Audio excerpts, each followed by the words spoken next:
Hello everyone, welcome to my channel. This is Miss Simran Jambal and this video is for class 8 students. तो बच्चा ये आपकी history की book का chapter number 5 है जिसका नाम है when people rebel 1857 and after. तो व्हेन पीपल रिबेल का मतलब है कि जब लोगों ने गदर करना शुरू कर दिया, जब लोगों ने विद्रोह करना शुरू कर दिया था ईस्ट इंडिया कंपनी के against. As you know that हमने पहले चैप्टर्स में पढ़ा था 1 2 3 चैप्टर में। 4 चैप्टर मैंने नहीं पढ़ाया क्योंकि 4 चैप्टर जो है वो नहीं आ रहा है आपके एग्ज़ाम में, ठीक है, आपके पेपर में नहीं आएगा और वो डिलीट हो चुका है, इसीलिए मैंने डायरेक्टली 5th चैप्टर जो है वो स्टार्ट कर दिया है।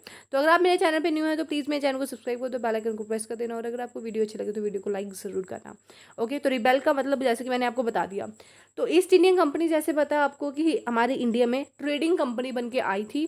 बड़ी होशियारी से उसने धीरे धीरे रूल करना शुरू कर दिया, ठीक है। अब लोग जो थे वो इतने ज़्यादा मतलब कि दुखी हो गए थे ब्रिटिशर्स से, उनकी पॉलिसी से, कि now they rose their voice and fought against Britishers. तो उन्होंने लड़ाई करना शुरू किया ब्रिटिशर्स के अगेंस्ट। और ये जो रिबेल था ये 1857 में हुआ था। एंड आफ्टर 1857 में लोगों ने किस तरीके से रिबेल किया और उसके बाद क्या हुआ, ये पूरा का पूरा ये चैप्टर है और ये चैप्टर में पूरे के पूरे चैप्टर में हम इसको पढ़ने वाले हैं। सो now let's start the video. इस फोटो में आपको बताया फिगर 1 में कि सिपाही और पीजेंट जो हैं वो इकट्ठा हुए हैं force for the revolt that spread across the plains for of North India. North India में क्या करने के लिए, रिवॉल्ट करने के लिए ये लोग सारे इकट्ठा हुए हैं। अब है policies and the people. And as you know that कि हमने प्रीवियस चैप्टर में पढ़ा है कि जो ईस्ट इंडियन कंपनी अपनी पॉलिसीज बनाती थी जो लोगों के लिए, वो ना ही सिर्फ रिच लोगों को बल्कि पुअर से पुअर, रिच से rich, even the king, queen, peasants, landlords, her type के लोगों को जो है वो इफ़ेक्ट करती थी और किसी को भी पसंद नहीं आती थी उनकी पॉलिसीज़ जो वो पॉलिसीज़ अब बनाते थे, ठीक है। तो देन दे डिसाइडेड कि उनकी पॉलिसीज़ के अगेंस्ट जाएंगे, वो अपनी इंडिपेंडेंस के लिए लड़ेंगे। और रिबेलियन जो था ये 1857 का जो रिवॉल्ट है, इसको फर्स्ट फाइट फॉर इंडिपेंडेंस भी कहा जाता है। तो अगर आपको एग्जाम में आएगा तो आपको ठीक ठीक लिखना है कि इसको फर्स्ट फाइट फॉर इंडिपेंडेंस भी कहा जाता है, क्योंकि ये इंडियंस के द्वारा पहला स्टेप था ब्रिटिशर्स के अगेंस्ट इंडिपेंडेंट के लिए, ठीक है। अब टॉपिक है नवाब लूज देयर पावर। तो मिड 18 सेंचुरी में क्या हुआ था कि जो नवाब और जो राजास थे ना, उनकी जो पावर है वो कम होती जा रही थी। उनका जो ऑनर है, जो उनकी अथॉरिटी है, वो धीरे धीरे ख़त्म हो रही थी। किस लिए ख़त्म हो रही थी? क्योंकि जो कुछ ऐसी स्टेट्स थी, कुछ ऐसी प्रोविंसेस थी जो कि ब्रिटिशर्स के साथ जिन्होंने अलाइंस बनाया था, हमने पिछले चैप्टर्स में पढ़ा हुआ है। कुछ ऐसी स्टेट्स थी, कुछ ऐसी प्रोविंसेस थी जिन्होंने ब्रिटिशर्स के साथ अपनी अलाइंसेस बना दी थी। और उस पर्टिकुलर अलाइंसेस में क्या होता था कि ब्रिटिशर्स का एक बंदा किंग, जो राजा था, उसके साथ होता ही होता था, जो कि उसके हर एक जो रूल वो बनाता था उसमें इंटरप्ट करता था। और वो देखता था कि जो रूल किंग बना रहा है या फिर जो रूलर है उस स्टेट का, मान लीजिए इस स्टेट का कोई रूलर है, ये स्टेट का रूलर है और ब्रिटिशर्स ने अपना एक बंदा जो है वो इसके साथ बोला है कि ये आपके साथ ही रहेगा क्योंकि ब्रिटिशर्स की अलायंस है स्टेट के साथ। तो जब ये किंग जो है वो कोई भी डिसीजन लेता है अपनी स्टेट के लिए, तो ये जो बंदा है ना ब्रिटिशर्स का, ये इंटरप्ट करता है और चेक करता है कि जो भी वो डिसीजन ले वो ज़्यादा किसको फ़ायदा दे, ब्रिटिशर्स को फ़ायदा दे as compare to the people of that particular state. समझ में आ गया आपको यहाँ तक? तो इसलिए जो उसको हम बोलते थे रेजिडेंट, जो रेजिडेंट होता था ब्रिटिशर्स का, जो एक बंदा ब्रिटिशर्स का होता था, उसके साथ चेक करने के लिए वो हर एक चीज़ में दखलंदाजी करता था, कोर्ट्स में रहता था हमेशा। जो रूलर्स की फ्रीडम थी उसको वो क्या कर रहा था, कम कर रहा था। उनकी जो आर्म फोर्सेस हैं वो भी थी कि अब ब्रिटिशर्स का उनके साथ भाईचारा हो गया है, उनके साथ ब्रिटिशर्स जो हैं अलाइंसेस में आ गए हैं, तो उस पर्टिकुलर स्टेट को अब अपनी फोर्सेस रखने की कोई ज़रूरत नहीं है। फोर्सेस आर्मी किसकी होगी वहाँ पे, उस स्टेट में किसकी आर्मी होगी, ब्रिटिशर्स की उसमें आर्मी होगी। भैया जब ब्रिटिशर्स की आर्मी हो गई तो वो स्टेट जो है वो किसके कंट्रोल में हो गई, ब्रिटिशर्स के कंट्रोल में। रूलर तो सिर्फ नाम क्या है कि भाई तुम्हारी स्टेट है, तुम्हारी स्टेट है, ना ही वो अपने हिसाब से कोई रूल्स रेगुलेशंस रख सकता है वहाँ पे। और रिवेन्यू जो था वो सब कुछ, रिवेन्यू सिस्टम जो था वो सारा का सारा इस बंदे के द्वारा चलाया जाता था। जैसा वो कहता था वैसा उसको मानना पड़ता था। तो अब किस नाम का, भैया सिर्फ तो नाम का ही था कि रूलर है, बाकी तो डायरेक्टली किसका कंट्रोल था, उस ब्रिटिश कंपनी का। तो मैनी रूलिंग फैमिलीज जो हैं उन्होंने काफ़ी बार ट्राई किया कि वो नेगोशिएट कर लें ब्रिटिशर्स के साथ, ताकि जो उनका इंटरेस्ट है वो ख़त्म ना हो। जैसे कि कुछ रूलर्स थे, उन्होंने कहा कि हम ब्रिटिशर्स के साथ सुलह कर लेते हैं कि हमारी जो पावर है वो कम ना हो। फॉर एग्जांपल आपको एग्जांपल भी दी हुई है कि किन किन रूलिंग फैमिलीज़ ने क्या किया है, ट्राई किया है। जैसे कि रानी लक्ष्मीबाई ने भी क्या किया था, नेगोशिएट करने की कोशिश की थी। उनका जो बेटा था, उनका बेटा नहीं था बल्कि वो अडॉप्टेड सन था, क्योंकि उनकी शादी के बाद जब उनके हस्बैंड की डेथ हो गई तो उनका कोई भी बेबी नहीं था, इसीलिए उन्होंने बेबी अडॉप्ट किया था और वो बेबी सन था, मतलब बच्चा जो था वो लड़का था, लड़का उन्होंने अडॉप्ट किया था। तो वो चाहती थी कि कंपनी जो है उस अडॉप्टेड सन को किंग बना दे। बट ऐसा तो नहीं हो सकता था, क्योंकि वो रानी लक्ष्मीबाई का खुद की औलाद नहीं थी, बल्कि वो अडॉप्टेड थी, वो खुद का उनका खून नहीं था। बट वो चाहती थी कि उस लड़के को जो कंपनी है वो कह दे कि ये किंग बन सकता है। ठीक है, एक तो ये था। सेकेंड, लेकिन नाना साहिब जो कि अडॉप्टेड सन है पेशवा बाजीराव टू के, वो भी चाहते थे कि उनके पापा की डेथ के बाद जो पेंशन है वो उनको मिले। जैसे अब कुछ अलाइंसिस थी, ठीक है, मैंने आपको बोला कि एक बंदा उनके साथ रहता था, तो उसमें क्या होता था कि जो किंग होता था उसको पेंशन मिलती थी, क्योंकि अब ना उसकी आर्मी है, ना वो अपने तरीके से रिवेन्यू कलेक्ट कर सकता है, ना वो कोई डिसीजन अपने तरीके से ले सकता है, तो उसके बिहाफ पे वो पेंशन देते थे उसको। लेकिन अब पेशवा बाजीराव का सन तो नहीं थे ना नाना साहेब, ठीक है ना। तो इसीलिए उन्होंने क्या कहा, वो चाहते थे कि जो ब्रिटिशर्स हैं वो उनको पेंशन दे, जैसे वो उनके पापा को पेंशन देते हैं, क्योंकि वो तो किंग है। बट जो हमारे नाना साहिब हैं वो तो किंग नहीं हैं, बल्कि वो तो अडॉप्टेड हैं। इसीलिए सेम रानी लक्ष्मीबाई जैसा सीन यहाँ पे था कि अडॉप्टेड सन को कोई भी हक नहीं मिलेगा, इसलिए नाना साहिब को भी पेंशन जो है वो नहीं मिली। बट वो चाहते थे कि उनको पेंशन मिले। तो इसीलिए however the company confident of its superiority and military power turn down these please. तो इसीलिए कंपनी जो थी वो काफ़ी ज़्यादा कॉन्फिडेंट थी कि भैया मैं सबसे ज़्यादा सुपीरियर हूँ, मैं सबसे ज़्यादा बड़ी हूँ, मैं सबसे ज़्यादा बड़ी हूँ, मेरे अंडर सब कुछ है, तो मुझे इन लोगों की बात मानने की क्या ज़रूरत है। तो इसीलिए उन्होंने इन प्लीज़ को, ये जो उन्होंने अपना रखा था कि हमें प्लीज़ हमारे लिए ऐसा कर दीजिए, उन सब चीज़ों को उन्होंने नज़रअंदाज कर दिया, और ऐसी जो डिमांड्स नाना साहिब ने और जो रानी लक्ष्मीबाई ने रखी उनको नहीं मानी वो। ठीक है, अब अवध जो है वो लास्ट टेरिटरी थी जिसको एनेक्स्ट करना था ब्रिटिशर्स ने। अब 1801 में सब्सिडरी अलाइंसिस।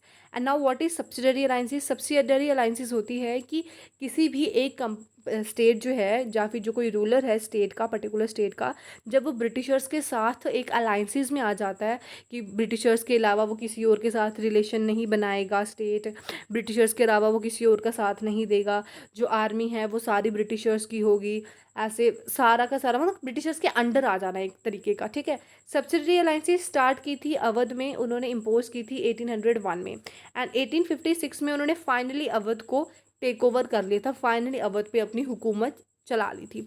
और गवर्नर जनरल डलहौजी जो थे उन्होंने डिक्लेयर कर दिया था कि जो रूलर हैं अवध के वो मिस गवर्न कर रहे हैं अवध को, वो अच्छे से रूल नहीं कर पा रहे हैं, ना ही वो अच्छे से रूल कभी कर पाएंगे।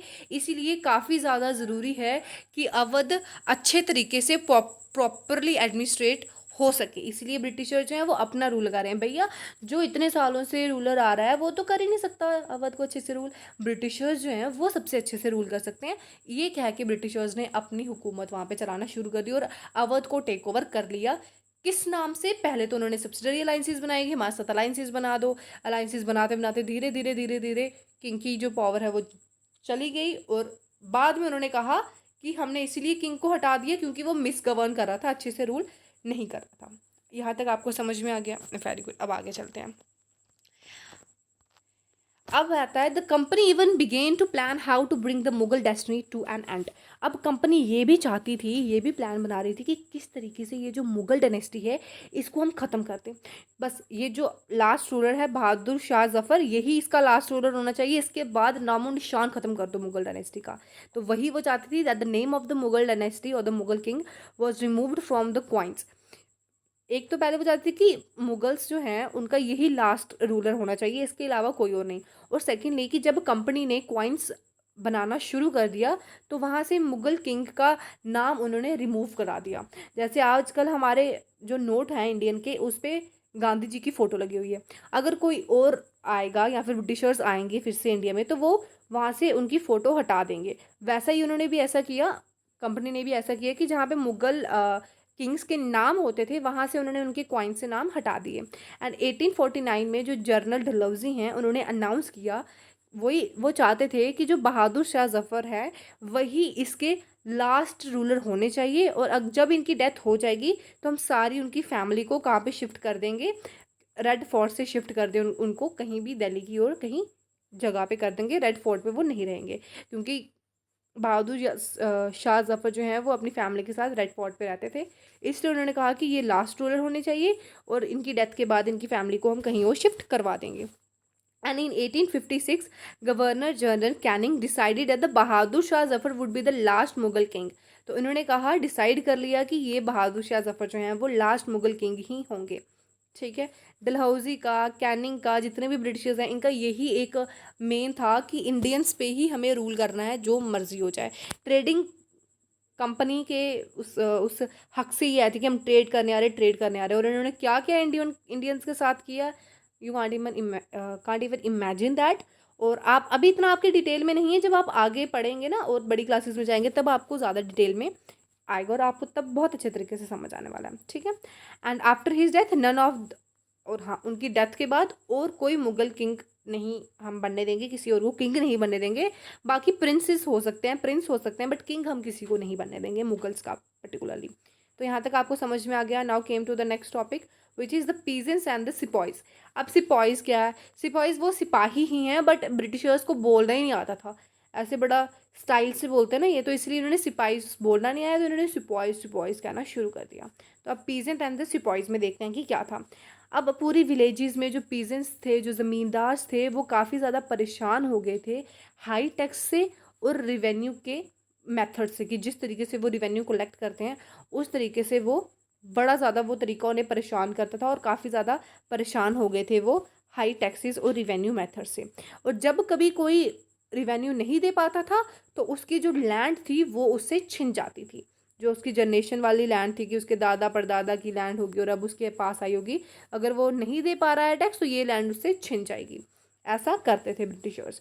And the Indian sipahis in the employ of the company, और कुछ इंडियंस भी थे जो कि उनकी आर्मी में, पुलिस में जो है वो सिपाहीज थे, और वो भी खुश नहीं थे क्योंकि उनको पे काफ़ी ज़्यादा कम मिलती थी, वो जो कंडीशन थी, सर्विस कंडीशन थी, वो काफ़ी ज़्यादा घटिया थी, और अलाउंस भी काफ़ी ज़्यादा घटिया थे। तो some of the new rules moreover violated their religious sensibilities and beliefs, और कुछ ऐसे न्यू रूल्स ब्रिटिशर्स बना रही थी जिससे उनके जो रिलीजन है, जो उनका रिलीजियस बिलीव्स जो हैं इंडियंस के मान लो आपकी, हाँ, हिंदू के मान लो, मुस्लिम के मान लो, इनके जो कुछ रिलीजियस बिलीव्स थे वो वॉयलेट हो रहे थे, कुछ ऐसे न्यू रूल्स जो हैं वो आ रहे थे।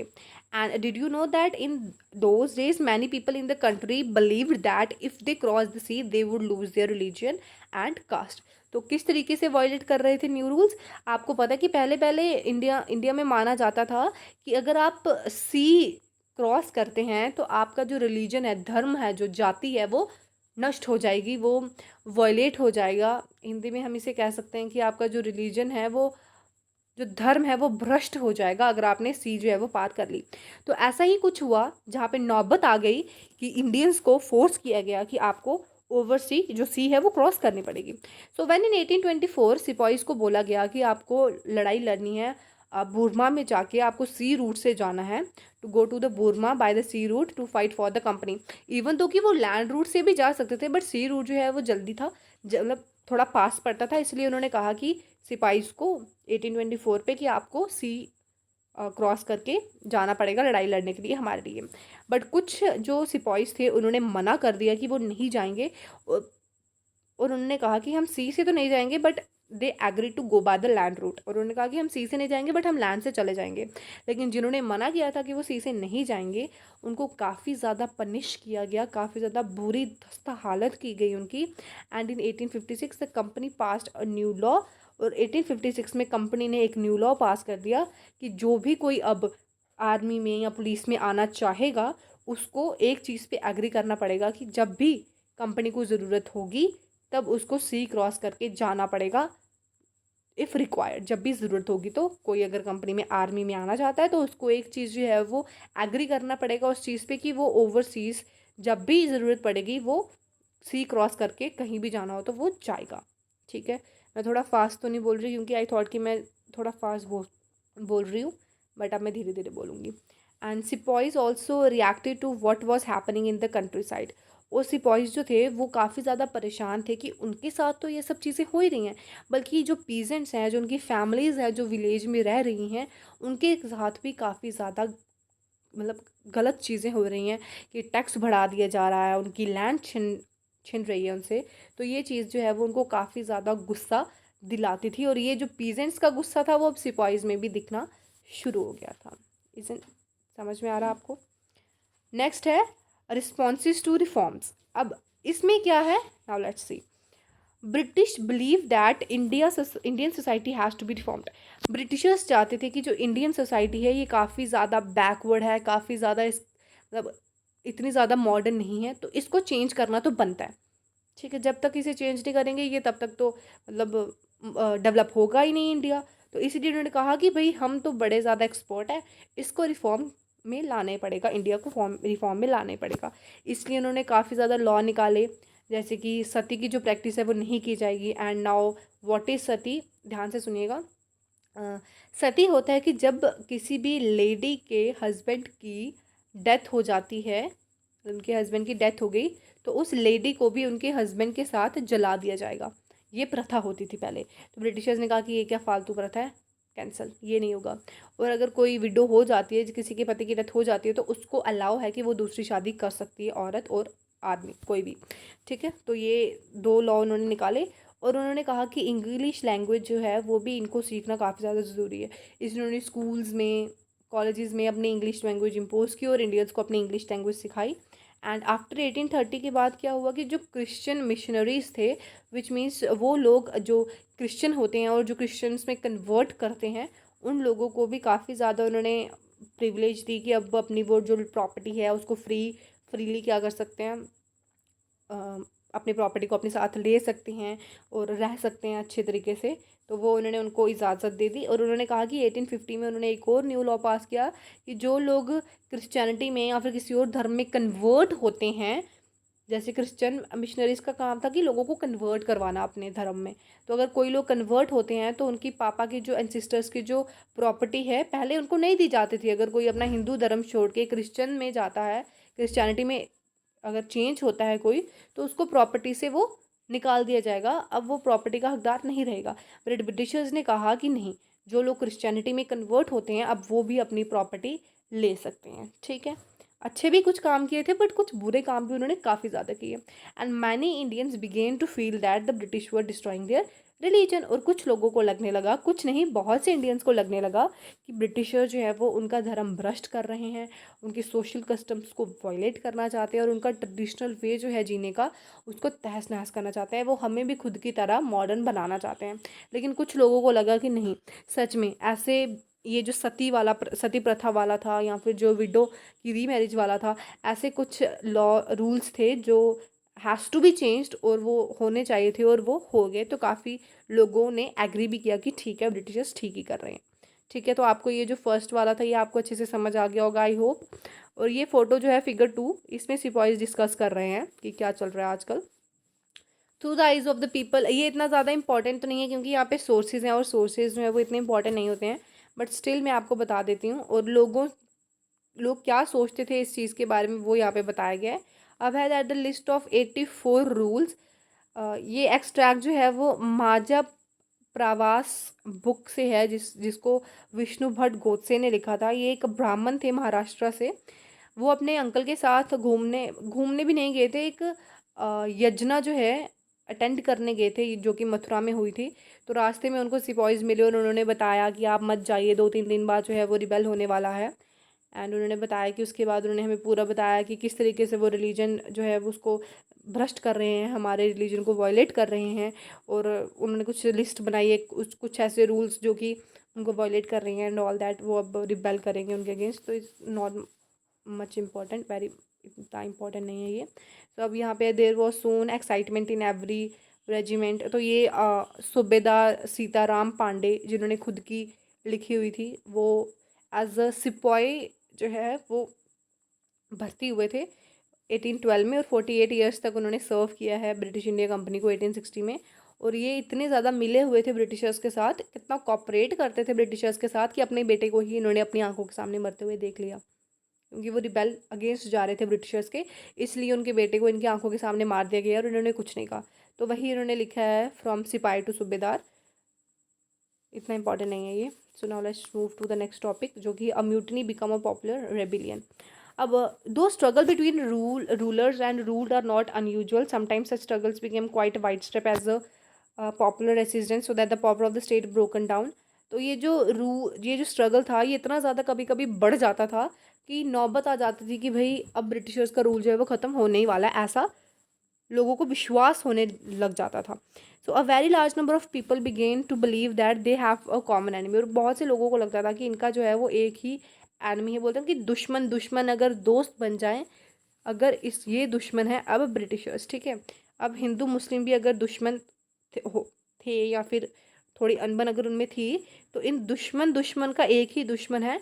अगर ये दोनों साथ में आ जाएं तो भैया ये इतना बड़ा ये ग्रुप हो जाएगा और ये तुसी रह जाएगी ब्रिटिशर्स, तो इनको तो ये ऐसे ही हरा देंगे। तो सेम यही काम किया उन्होंने, क्योंकि हिंदू के भी जो रिलीजन है उसको वायलेट कर रहे थे और मुस्लिम के भी रिलीजन को ये लोग वायलेट कर रहे थे। इसलिए जब इन दोनों ने हाथ मिलाया तो इंडिपेंडेंस मिलना इजी हो गया। आगे आगे आप पढ़ोगे इसके बारे में, बट यहाँ पे क्या है वो हम देखते हैं अभी, क्योंकि मैंने आपको कहा ना जब आप बड़ी क्लासेस में जाओगे तब और डिटेल में पढ़ोगे। तो बहुत से नंबर ऑफ लोगों को लगता था कि उनका एक कॉमन एनिमी है जो कि ब्रिटिशर्स, और अब टाइम आ गया कि उनको उसके अगेंस्ट आवाज़ उठानी चाहिए। And for such a situation to develop people have to organise, और उसके लिए लोगों को ऑर्गेनाइज होना पड़ना था, एक दूसरे के साथ कम्युनिकेट करना पड़ना था, अपनी जो एक अपने में कॉन्फिडेंस लाना पड़ना था कि हाँ हो जाएगा हो जाएगा हो जाएगा, एक दिन ऐसा आएगा कि जब ब्रिटिशर्स को हम हरा देंगे। और अगर at that point of time 1857 में अगर उन्होंने ये स्टेप नहीं उठाया होता तो आज तक मे बी हम बंदी होते, ठीक है। तो आगे बढ़ते हैं। Such a situation develop in the north part of the India, north part India में ऐसी सिचुएशन हो गई थी in 1857 that after 100 years of conquest, कि 100 year ऑफ, मतलब 100 हो गए थे ब्रिटिशर्स ने हम पे रूल करते हुए, बट अब ये एक ऐसा टाइम आ गया था कि अब लोगों ने कहा कि बस अब तो हद ही होगी, अब तो मतलब इन ब्रिटिशर्स को हराना ही होगा, क्योंकि ये अब ज़्यादा ही सिर पे चढ़े जा रहे हैं, क्योंकि लोग अपने ही इनके साथ कॉपरेट कर रहे थे इसीलिए, ठीक है। The English East Indian company faced a massive rebellion that started in May 1857। 1857 में जो रिबेल हुआ, जो रेबिलियन हुआ, ये इतना ज़्यादा था कि ब्रिटिश इंडियन कंपनी को झटका लग गया कि भाई कुछ ऐसा भी हो सकता था। Sepoys mutinied in several places began from Meerut. अब ये म्यूटिनी क्या होता है? म्यूटिनी होता है जब सोल्जर्स ही डिसोबे करने लग जाएं आर्मी को, जब वो ही अपनी आर्मी के अगेंस्ट आ जाएं, उसे कहते हैं म्यूटिनी। और जो म्यूटिनी थी वो स्टार्ट हुई थी मेरठ से, सही कहानी अभी स्टार्ट हो रही है तो प्लीज़ ध्यान से सुनना। Large number of people from different sessions of society, उन्होंने भी काफ़ी ज़्यादा बढ़ चढ़ के जो है वो इनका साथ दिया था, रेबेल में पार्टिसिपेट किया था। And some regard it as the biggest armed resistance, और कहा जाता है कि ये पहला और काफ़ी ज़्यादा बड़ा रेबेलियन था against the east Indian company, ठीक है, ऐसा कभी भी नहीं हुआ था। अब है फ्रॉम मीरठ टू दिल्ली। अब हुआ क्या बेसिकली दैट 8 अप्रैल 1857 को एक यंग सोल्जर जिसका नाम था मंगल पांडे, उनको फांसी पे लटका दिया गया, क्योंकि वो ऑफिसर के अगेंस्ट गए थे और उन्होंने अटैक किया था ऑफिसर्स पे इन बैरकपुर में उन्होंने अगेंस्ट गए थे और अटैक किया था उन्होंने अपने ऑफिसर्स पे, इसीलिए उनको फांसी पे लटका दिया गया था। Date you have to remember 8 April 1857। And some days later, some sepoys of the regiment of Meerut refused to do the army drill using the new cartridge. अब और कुछ दिनों बाद, उनकी फांसी के कुछ दिनों बाद, कुछ ऐसे सोल्जर्स थे जिन्होंने मना कर दिया कि वो आर्मी की ड्रिल नहीं करेंगे, क्योंकि एक अफवाह सी फैल गई थी, या फिर सच भी हो सकता है, क्योंकि वो एक न्यू कार्टरेज आई थी, एक न्यू रफल जो होती है ना वेपन, वो आया था जिसमें उनको दांत से बाइट करके उसको पीछे करना होता था, जो राइफल होती थी उसको पीछे करना होता था। इसीलिए वो कह रहे थे कि जो मांस यूज़ किया गया है वो काऊ का और पिग का फैट यूज़ किया गया है उस कार्ट्रेज में, ठीक है। वो कार्ट्रेज जो है वो किससे कोटेड है? With the fat of cows and pigs. तो काउ जो है वो हिंदू का धर्म भ्रष्ट करता है और पिग जो है वो किसका धर्म भ्रष्ट करता है? मुस्लिम का। तो इसीलिए उन्होंने मना कर दिया। 85 सिपाहीज़ को उन्होंने डिसमिस कर दिया था सर्विस से, और 10 साल की उनको जेल में डाल दिया गया क्योंकि उन्होंने डिसोबे किया है ऑफिसर्स को, ठीक है। और ये हुआ था 9 मई 1857 को। 8 अप्रैल को ये कांड हुआ और 9 अप्रैल को हो गया कि 85 सिपाहीज को डिसमिस कर दिया और उनको 10 साल की सज़ा सुना दी। And the response of the Indian soldier in Meerut was quite extraordinary. और जो उन्होंने इस चीज़ का रिस्पॉन्स दिया, ये तो भैया कुछ नेक्स्ट लेवल ही रिस्पॉन्स था। अब हुआ क्या था, बहुत ज़्यादा इंटरेस्टिंग चीज़ है, क्योंकि हिस्ट्री बच्चों को बोर लगती है, I don't know why, because history बहुत अच्छा सब्जेक्ट होता है, काफ़ी ज़्यादा इंटरेस्टिंग होता है, हमें काफ़ी चीज़ें पता लगती हैं हिस्ट्री जब हम पढ़ते हैं तो ये काफ़ी अच्छी, मतलब काफ़ी इंटरेस्टिंग चीज़ आ रही है, तो ध्यान से सुना। 10 मई को सोल्जर ने मार्च किया, मीरत की जेल पे अटैक किया, और जितने भी 85 सिपाहीज को उन्होंने बंदी बना के रखा था उनको सबको बाहर निकाल दिया, और उन्होंने अटैक करना शुरू कर दिया था ब्रिटिश ऑफिसर्स पे। ब्रिटिश ऑफिसर की बिल्डिंग को जलाना शुरू कर दिया, उनकी गन वगैरह को जलाना शुरू कर दिया, जितने भी उनके रिकॉर्ड थे उन सबको जलाना शुरू कर दिया। और उन्होंने एक मतलब युद्ध डिक्लेयर कर दिया था फिरंगीज़ को क्या कहा जाता था, जो गोरे चिट्टे लोग होते हैं जो बाहर की कंट्री से आए होते हैं, उन्हें बोलते हैं कि फिरंगी, तो उनको उन्होंने क्या नाम दिया, फिरंगी नाम दिया था उन्होंने ब्रिटिशर्स को। और इतना ज़्यादा गुस्से से उन्होंने जवाब दिया उसका, जब उन्होंने फांसी पे लटकाया एंड 85 सोल्जर्स को उन्होंने प्रिजन में डाला, तो इतना ज़बरदस्त उन्होंने जवाब दिया कि भैया ब्रिटिशर्स की जो जड़ें थी ना, चलो पेड़ तो नहीं उनका कटा, बट उनकी जो जड़ थी ना वो हिल गई, कि बस थोड़ा सा झटका अगर उनको अब लगता तो वो ख़त्म, 2-3 झटके अगर उन्हें लगते तो वो ख़त्म, उनकी जड़ें हिल गई थी इस अटैक के बाद। इतना ज़्यादा गुस्सा हमारे सोल्जर्स पे भर गया था, और इतने ज़्यादा अब डिटरमाइंड हो गए थे हमारे सोल्जर्स कि भैया अब या तो करना है या तो मरना है, क्योंकि या तो उन्हें मरना पड़ेगा या तो ब्रिटिशर्स को मारना पड़ेगा। तो मरने से अच्छा उन्होंने चूज़ किया कि मारना। उन्होंने एक एक करके ब्रिटिशर्स को ख़त्म किया। किस तरीके से अब हम आगे के चैप्टर्स में भी पढ़ेंगे और इस चैप्टर में भी आगे पढ़ेंगे। तो उन्होंने अब ठान लिया था कि इस कंट्री से, जो ये कंट्री है हमारी इंडिया, तब तो नहीं थी हमारी इंडिया, मान लो ये इंडिया से ब्रिटिशर्स को ऐसे धक्के मार के बाहर निकालना है कि फिर वो कभी भी सोचे भी नहीं अपने, उनकी साथ पुश्तें याद रखें कि भैया अगर इंडिया में अगर हम कहीं भी फिर से कंट्रोल करने जाएंगे तो भैया ये खस्ता हालत होने वाली है। जूते मार के बाहर निकालते हैं, ऐसी बेइज्जती करके हमें बाहर निकालते हैं कि मुंह उठा के फिर से वो वापस इंडिया में ना आए। ऐसा ही उन्होंने किया। तो उन्होंने इतने डिटर्मिनेंट होके उन्होंने लड़ाई की, लेकिन उनके दिल में एक क्वेश्चन भी था कि अगर ब्रिटिशर्स को हमने हरा दिया तो उसके बाद कौन होगा जो हमारी इंडिया को देखभाल करेगा। तो उनके सब सिपाहीज के पास एक ही आंसर आया, वो थे मुगल के एम्परर जो थे बहादुर शाह जफ़र। सिपाहीज ने 10 मई को मीरत में अटैक किया। उसके बाद रात को निकल गए वो दिल्ली के लिए। दिल्ली जब वो पहुंचे, सुबह सुबह जल्दी जल्दी वो पहुंच गए थे दिल्ली, और ये अफवाह फैल गई थी कि भैया मीरत में ये ऐसा कांड करके आए हैं और दिल्ली अब पहुंच गए ये। और दिल्ली में भी जब वो आए उन्होंने बढ़ा चढ़ा के रेबेलियन किया। उन्होंने ब्रिटिशर्स को मारा, उनकी आर्म वेपन्स को उन्होंने सीज कर दिया, ख़त्म कर दिया, बिल्डिंग्स में आग लगा दी। और कुछ सोल्जर्स जो हैं वो रेड फोर्ट की दीवार के बाहर जो हैं वो गैदर हो गए थे बहादुर शाह जफ़र से मिलने के लिए, और उन्होंने कहा कि हमें बहादुर शाह जफ़र से मिलना है, मिलना है, मिलना है। लेकिन जो एम्परर थे वो काफ़ी ज़्यादा घबराए हुए थे, उनको डर था कि अगर उन्होंने वो आए क्यों थे, बेसिकली मैं आपको वो बताती हूँ। वो इसलिए आए थे बहादुर शाह जफ़र के पास क्योंकि वो अकेले ये रेबिलियन नहीं कर सकते थे। उनको एक लीडर की ज़रूरत थी कि इनके अंडर अगर हम करेंगे तो भैया ठीक है, बस उनको एक लीडर की ज़रूरत थी। लीडर को तो अब किंग बहादुर शाह जफ़र जो हैं वो इतने बड़े रूलर हैं, अब ऑब्वियसली उनकी जो आर्मी होगी, फोर्स होगी, वो भी काफ़ी ज़्यादा बड़ी होगी, ठीक है। तो इसीलिए उन्होंने कहा कि हमें एक ऐसे लीडर की ज़रूरत है, हमें लीडर्स की ज़रूरत है, उनके अंडर रह के हम अगर काम करेंगे तो वो उनके लिए काफ़ी ज़्यादा ईजी हो जाता ब्रिटिशर्स को निकालना। वैसा ही उन्होंने किया, बट बहादुर शाह जफ़र काफ़ी ज़्यादा डर रहे थे क्योंकि ब्रिटिशर्स जो हैं वो काफ़ी ज़्यादा पावरफुल हैं। बट उन्होंने फोर्स किया और वो मान गए। उन्होंने कहा कि ठीक है, उन्होंने एक्सेप्ट कर लिया कि वो उनकी क्या बन जाएंगे, लीडर बन जाएंगे वो उनके, ठीक है, उनके ग्रुप के लीडर बन जाएंगे। तो मतलब बूढ़े ही थे हमारे एम्परर, तो उन्होंने ये डिमांड एक्सेप्ट कर दी। एंड ही उन्होंने हर मतलब जो उनके रूलर्स थे छोटे छोटे स्टेट्स में, वहाँ पे उन्होंने मतलब लेटर भेज दिया कि ये ऐसा ऐसा हो रहा है और हमें ब्रिटिशर्स के अगेंस्ट लड़ाई करनी है इकट्ठा होके। And this single step taken by Bahadur Shah Zafar has a great implications. और ये जो सिंगल स्टेप उन्होंने लिया डिमांड को एक्सेप्ट करने का, वो उनका काफ़ी ज़्यादा बेहतरीन था। And Mughal dynasty has ruled over a very large part of the country. हाँ, ऑब्वियसली मुगल डायनेस्टी जो है वो काफ़ी ज़्यादा स्टेट्स में उन्होंने रूल किया है। और मुगल डायनेस्टी के कुछ स्मॉल रूलर्स, चीफ्टेंस जो हैं वो तो छोटे छोटे टेरिटरीज़ को क्या करते थे, कंट्रोल करते थे, उनके बिहाफ पे रूल करते थे वहाँ पे। तो वो लोग जो है उन्होंने भी अपने अपने टेरिटरीज में कह दिया कि भाई हमें अगेंस्ट जाना है अब ब्रिटिशर्स के। And they too would be able to rule their own territories once more. और उनको था कि अगर ब्रिटिशर्स हार गए तो मुगल्स जीत जाएंगे, तो मुगल्स अगर जीत गए तो भैया हमें भी फिर से रूल करने का मौका मिलेगा।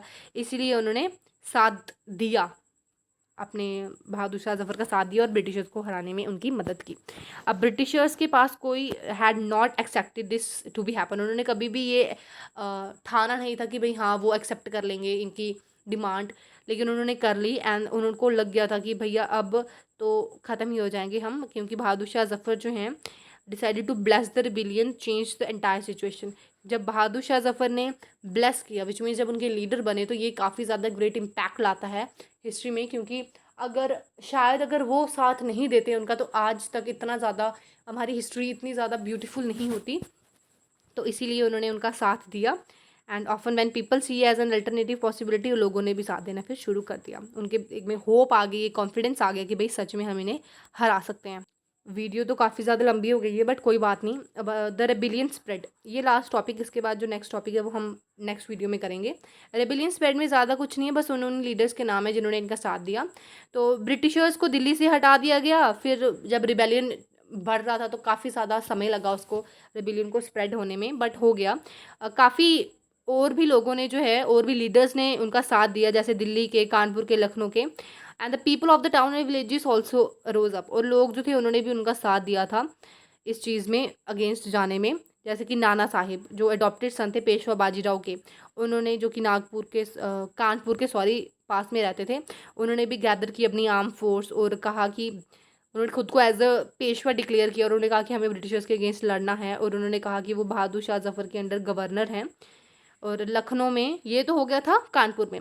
अब लखनऊ में, अब आपको याद रखना है कि कानपुर में जो है वो नाना साहिब थे, लखनऊ में किसने साथ दिया, फिर बिरजीस कदर ने साथ दिया। ये चीज़ आपको याद रखनी है। तो लखनऊ में बिरजीस कदर, जो कि वाजिद अली शाह के बेटे थे, वाजिद अली शाह को हटा दिया गया था थ्रोन से और उनको लाया गया था वहाँ पे।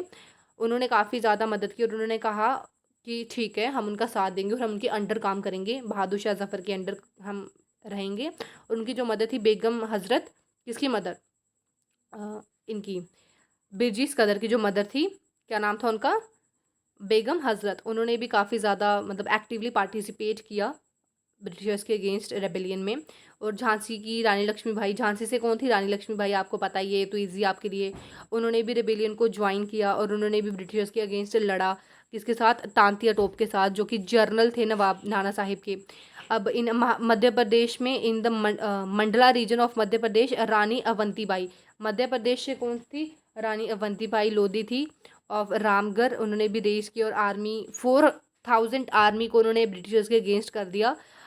And who had taken over the administration of her state, और उन्होंने अपनी स्टेट का एडमिनिस्ट्रेशन फिर से ले लिया वापस ब्रिटिशर्स से। And Britishers were greatly out numbered, और ब्रिटिशर्स जो थे उनका नंबर कम हो रहा था। ब्रिटिशर्स अगर इतने थे तो हमारी इंडिया के जो लोग थे वो इतने थे, तो देख लीजिए कितनी पिच्चू से रह गए थे ब्रिटिशर्स। तो ब्रिटिशर्स को अब डर लग रहा था कि भैया अब तो हम ख़त्म, टाटा बाय बाय हो गया हमारे वाला भी। तो दिस कन्विंस्ड द पीपल, और ये चीज़ लोगों को कन्विंस की कि अभी ब्रिटिशर्स ख़त्म ही होने वाले हैं भैया, जड़ें हमने उनकी पहले ही हिला दी, अब 2-3 झटके और मारेंगे तो भैया पेड़ ही निकल जाएगा, ब्रिटिशर्स का नामो निकाल नहीं और ब्रिटिशर्स को फेंक देंगे हम बाहर। तो उन्होंने, लोगों में ये फिर उत्सुकता आई कि हाँ हमें ब्रिटिशर्स के अगेंस्ट लड़ना है, लड़ना लड़ना है। And had collapse for good and gave them the confidence to take, वही मैंने आपको बताया कि वो ज्वाइन करे रिबिलियन को। And the situation wide spread popular rebellion developed in the region. और जो सबसे ज़्यादा कहाँ पे मतलब कि सबसे ज़्यादा किस रीजन में ये पॉपुलर हुआ था रेबिलियन, आपको याद रखना है, अवध में। तो 6 अगस्त 1857 में एक टेलीग्राम आया जो कि भेजा था लेफ्टिनेंट कलोनल टेटलर ने, जो कि कमांडर इन चीफ थे। उन्होंने कहा था कि अब हमारे जो लोग हैं वो कम हो रहे हैं नंबर में, एंड आई नो कि अगर ये लड़ाई ख़त्म होगी तो इसमें ब्रिटिशर्स की ही हार होगी, क्योंकि हर विलेज का बंदा, मान लीजिए पीजेंट है, मनी लेंडर्स हैं, ज़मींदार है, सारे के सारे जो हैं ब्रिटिशर्स के अगेंस्ट आ गए थे। उन्होंने अपना जो रिबेल है उसमें बढ़ चढ़ के अपना योगदान दिया। और कुछ न्यू लीडर्स थे जैसे कि अहमदुल्ला शाह जो कि फैज़ाबाद के थे, उन्होंने भी काफ़ी ज़्यादा साथ दिया। That the ruler of the British would came to an end. उन्होंने कहा कि जो रूल है ब्रिटिशर्स का, उन्होंने क्या कर दिया कि भविष्यवाणी कर दी कि भैया लड़ेंगे हम इसी तरीके से, क्योंकि ब्रिटिशर्स का रूल ख़त्म ही होने वाला है। एंड उन्होंने ही caught the imagination of the people, और लोगों ने उनका काफ़ी ज़्यादा साथ दिया, उनको सपोर्ट किया। फिर वो लखनऊ आए और ब्रिटिशर्स के अगेंस्ट लड़ने लगे। और दिल्ली के जो गाजीज़ थे, काजीज़ सॉरी, काज़ीज़ मतलब कि जो रिलीजियस वॉरियर, ठीक है, जो काज़ीज़ थे उन्होंने भी काफ़ी ज़्यादा साथ दिया ब्रिटिशर्स को बाहर निकालने के लिए। और अब भक्त खान जो कि बरेली के थे, took charge of a large force of fighters who came to Delhi. और उन्होंने दिल्ली में काफ़ी ज़्यादा जो फोर्सेस हैं, जो लार्ज नंबर ऑफ फोर्स है उसको भेजा। और वो काफ़ी ज़्यादा ही बिकेम अ की मिलिट्री लीडर बन गए थे वो रिबिलियन की, क्योंकि सबसे ज़्यादा जो सोल्जर्स थे वो इन्हीं के आ रहे थे। और एक बिहार के ओल्ड ज़मींदार थे जिसका नाम था कुंवर सिंह, उन्होंने भी रिबेलियन को ज्वाइन किया और ब्रिटिशर्स के अगेंस्ट लड़े। Battle with the Britishers for many months, काफ़ी महीनों तक। और leaders and fighters from across the land join the fights. और इनके अलावा भी काफ़ी ज़्यादा लीडर्स थे, कॉमन पीपल थे, उन्होंने भी ज्वाइन किया। जैसे कि आप देख सकते हैं कि ये ओल्ड ज़मींदार थे कुंवर सिंह जिन्होंने ज्वाइन किया था। तो इसी तरीके से सबने ज्वाइन किया और ब्रिटिशर्स को फाइनली उन्होंने मतलब कि अपने इंडिया से बाहर निकाल दिया था। तो द कंपनी फाइट्स बैक, ये हम पढ़ेंगे नेक्स्ट वीडियो में, क्योंकि ये वीडियो काफ़ी ज़्यादा लंबा हो गया है। So bye, take care and thank you for watching my video. If you are new on my channel, please don't forget to subscribe my channel, press the bell icon, and please don't forget to share this video with your friends. So thank you, bye.